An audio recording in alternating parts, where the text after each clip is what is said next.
It's important that that father begins to help that child see that they can have a better tomorrow. Many of our children are falling by the wayside because they can't see a better tomorrow because of the mess they're facing today. When they realize that there's something better for them, when they realize that there's somebody in their corner, that there's somebody backing them that wants them to have more, that wants them to be more, then they can see a better tomorrow.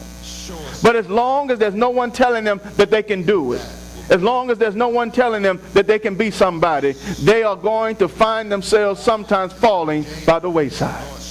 It's nothing better than to have your father stand in your face and tell you that you can be somebody in life. There's nothing greater than to have your father stand up and tell you how proud he is of you. There's nothing greater for you to stand in the presence of your father and have him wrap his arms around you and tell you that I love you. No one can replace that in a father. I don't care how good your mother is or how well she loves you, she can't replace the love and the blessing of a father. And you understand this too. The enemy understands how important the blessing of the father is. Why do you think that the male role in the family has been so deteriorated?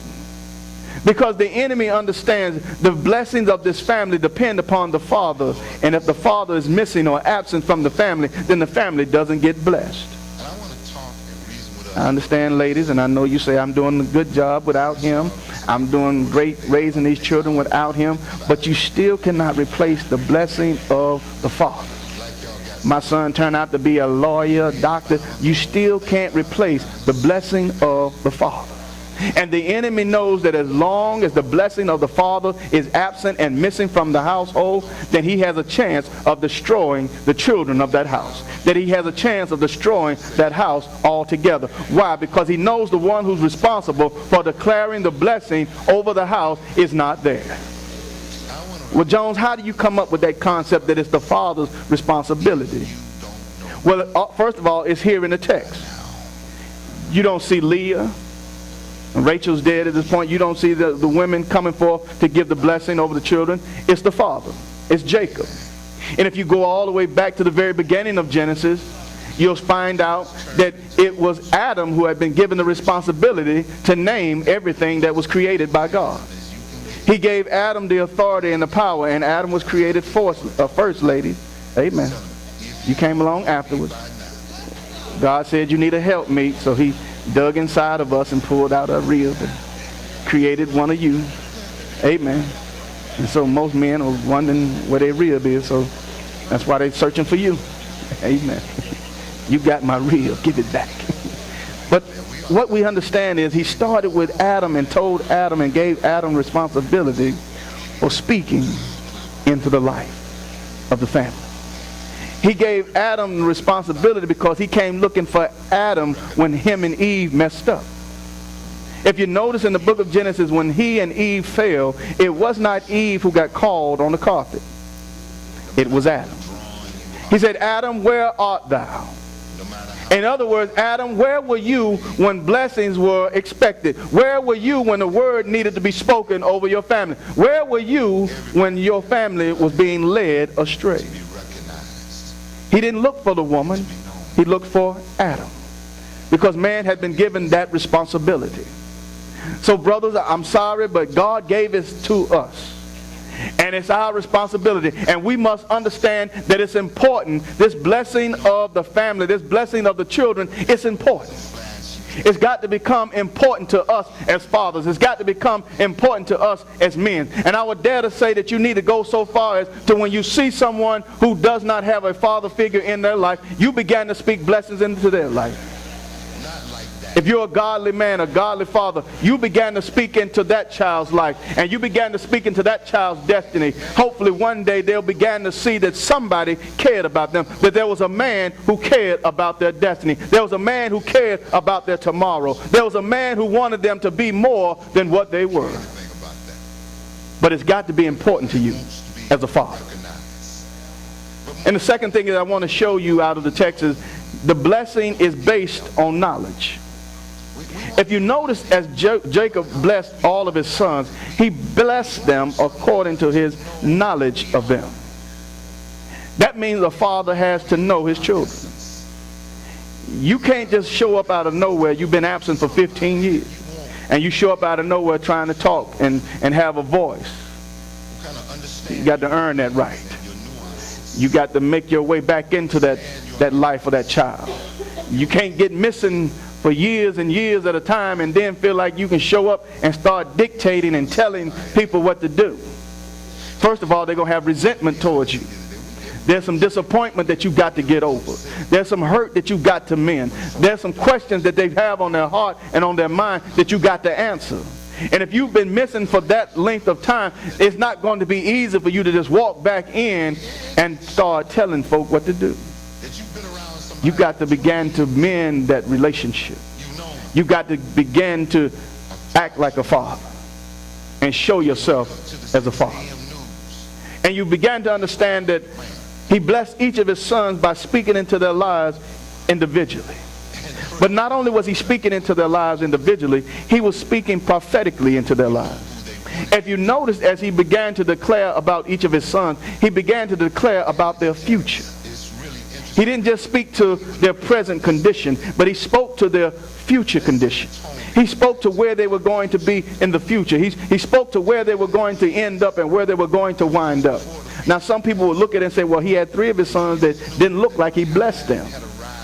Well, if you notice, even with Reuben, he blessed him. Even though you look at it, you might say, well, he didn't really bless Reuben because he told Reuben he was not going to be successful. He told Reuben that he was not going to be as excellent as he has been. That's because Reuben messed up as a child. And as a child, his father, or even at the point of his deathbed, was still trying to correct something that he saw in his son. And he said, because you are unstable as water, I'm going to have to give you this particular blessing. You will not find excellency in life. And if you follow Reuben's lineage, you'll find that he had no great people come out of his lineage because he slept with his father's wife. It still was a blessing because the father spoke blessing into his life by not kicking him out of the family, first of all. He had every right to get rid of him because his son Reuben was trying to take over. His son Reuben was trying to become the head of the family while his father was still alive. And so therefore he had every right to have him removed. But he chose to allow him to still have a part of the inheritance. And if you notice, Reuben also was one of the 12 tribes that went into the promised land. So he still had a destiny. He still had a future. Jacob left all of his sons with blessings. He left all of his sons with a destiny. He spoke prophetically into all of their lives individually, telling them where they were going to wind up, telling them what they were going to be. And as fathers, we've got to know our children. We got to begin to look at them and discover who they really are. And as we do so, we can begin to speak to their destiny. We can begin to speak prophetically over our children, declaring what we see in them, declaring what we see that connects with God, and declaring where they're going to be and what they're going to be like. The song that I heard the other week at a graduation by Paul Morton, it said, I see you in your future, and you look much better. That's what we've got to do as fathers. Begin to see into our children's future and see them the way that we want to see them. And then as we begin to talk and speak prophetically over their lives, then we got to act and serve in the family unit to help them to get to that place that we see them. Again, it's got to be important to us to speak blessings over them. It's got to be important to us to have the knowledge base that we need, that we might speak into their lives. And you notice he spoke according to every son's character. You got to know the characteristics of your children. Amen. Some of us know our children just as hard-headed as they can be. So when the next door neighbor come knocking on your door and tell you your child down there doing something crazy, don't be talking about my son like that. You know how we don't got his parents. We don't want nobody else to discipline our child. We don't want nobody else talking bad about our child. Don't you put your hands on my child. We had a better society when other folks could put their hands on your child. We were better off as a black community when other folks could put their hands on your child. We were better off before they came up with DSS. I understand there's some folk out there who abuse their children, but sometimes your child just needs a good old-fashioned whooping. Amen. Sister Danielle, you don't work for DSS, do you? Amen. Well, she was visiting, so I didn't know. But you don't want to have that child be beat by the police, do you? You don't want to have them locked up, do you? But they gave them this concoction in their mind that if your parents beat you, you can call this number, the Child Protective Services hotline, and they'll come and get you and remove you from the home. If you come get them from our house, you can keep them. Because if I can't discipline, if I can't put hands on, lay hands on, holy hands on them with a little oil, amen, then they need to go on. Because if you get them out of this jam now, while I'm trying to teach them a lesson, later on down the road, when they walked into a destiny that you created for them, instead of the one that I was trying to speak over them, you get what you get. We've got to understand that, again, it's our job and it's important for us as men to have and function in the role that God has ordained and designed for us. And ladies, get out of the way. Sometimes your husband is trying to do the thing that needs to be done. Sometimes your man is trying to be the man that you need him to be, but you steadily in the way. Sometimes your son might need a good jolting. Amen. And then later on, when he starts thumping you upside the head, then you want to call your husband or that father and tell him you need to come do something about him. He tried to do something about it, but you were in the way, trying to protect that child. Now, hopefully he ain't going to kill him, but he just want to put something on his mind. He loves him. You see, fathers teach differently than mothers. We teach differently. Y'all like to do a lot of talking. Fathers don't like doing a lot of talking. We like to show you. Amen? So it's a father's job to speak into your life, but if necessary, I need to show you. I need to show you that this is going to be a godly house. I need to show you that if you're going to be a sinner, you're not going to enjoy living here. It's going to be rough on you. Because we're going to honor God in this house. We're going to serve the Lord in this house. We're going to do right in this house. And then if you want to live a sinful life, then it's going to be rough on you in this house. But that's got to start with the father. That's got to start when you allow the father to be the father figure that he's been designed to be. And that's if a father understands his role. Sometimes we have grown up without fathers, or we didn't have that father figure in the home, so we had to discover what manhood was on our own. And nobody told us what real manhood was. Somebody told you that manhood was because you can go out and make a baby. Somebody told you that manhood was the more women you had, the more man you are. Those are lies. Those are lies. Ladies, those are lies. And y'all stop helping brothers become that man. Because they got you, Aquanetta, Boonshika, Joanne, all y'all on the side. And all y'all know about each other. But y'all still holding on. What that old dumb saying, it's better to have peace of man than no man at all.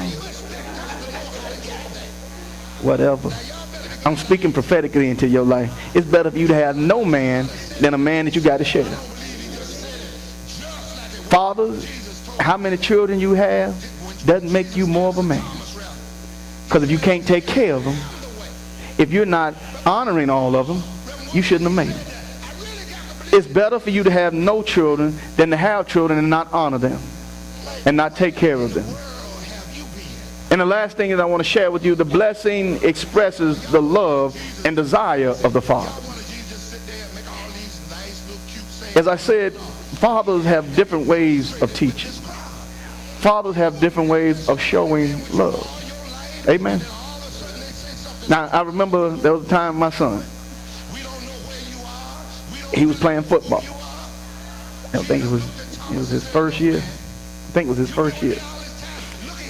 I was trying to help him out. You know how fathers do. You know some things, so you're trying to help that son.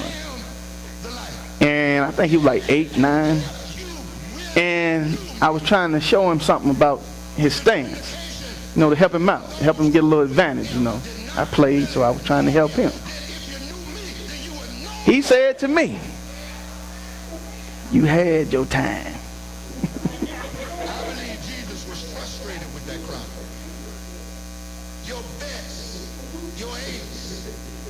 I looked at him, I'm like, who he talking to? And his mom said, well, he just trying to help you. He wasn't feeling that thing. Like, I mean, wait a minute now. Now, I got over it. But years later, I had the opportunity to coach him myself. He played on the team that I was coaching. I watched him. Now, he was smaller than he is now, but I watched him. All probably 79, 80 pounds of him. Run up between a linebacker and a defensive player with a 140-pound fullback leading the way out of the hole. He took on that lead fullback like he was supposed to. You feel the gap. I had been teaching that in practice. You feel the gap. You feel the gap. He filled that gap with all 80 pounds. That 140-pound fullback came out of that hole, trucked him, but he filled the gap. They were concerned about him getting up. I said, that's my boy. I watched him get up like nothing had happened. There's nothing prouder than a father than a moment like that.